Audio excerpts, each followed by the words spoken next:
Lutino Bloody Mary. Post RF.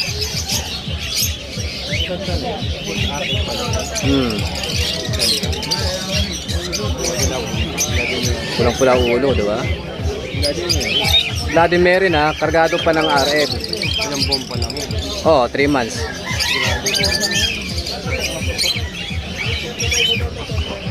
Yan na. Kung mapula na yung nakikita nyo sa video, Bloody Mary yan, Lutino. Kargado pa ng RF.